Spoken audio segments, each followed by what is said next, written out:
هسې یو کیسه به درته وکړم. امام شافعي صاحب یمن ته تللی و، علم د فراست یې زده کوو. اخوانه چې بېرته راغی په لاره را روان دی، یو سړي مېلمه یو سړی په لاره کې کور ده، نو ده ته یې ویلې چې ما سره مېلمه سه، مسافره چیرې روانېږي؟ ځم مکې مکرمې ته. ما سره مېلمه سه. دا سړی طالبانو د علم هغه له لحاظه ډېر بد سړی و، د قیافې له لحاظه شنې سترګې وې، دا غومبورې داسې راوتلي ول او دا سترګې ورننوتلې. نو دا امام رازي رحمه الله او د کتابونو کې چې بحث کېږي طالبانو ډېرې نادرې په دې کې شته په دې علم کې. نو هغه ورته ویلې چې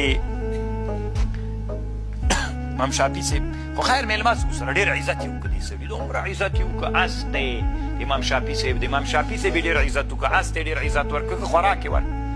سهار چې د شپې دا کوټه ټوله ورته په خوشبويي باندې هغه کړې وه، دا عود نه دي، دا یې ورته دود کړي وو، ډېر ښه یې خوند. سهار چې سو امام شافعي رحمه الله د شپې خوب نه ورځه چې دا خو په قواعدو د هغه کې دا سړی بد سړی و، دا ولې ښه سړی؟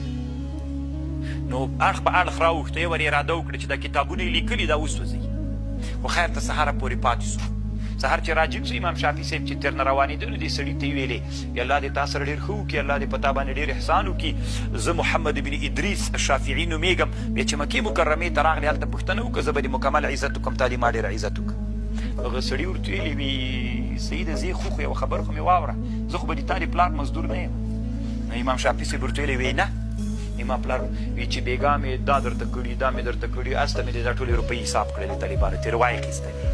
امام شافعي صاحب بېرته خوشحاله سو چې بلکل که نه دومره مېلمه نه څوک شیخ وي، دومره کنجوس سړی و طالبانو، هغه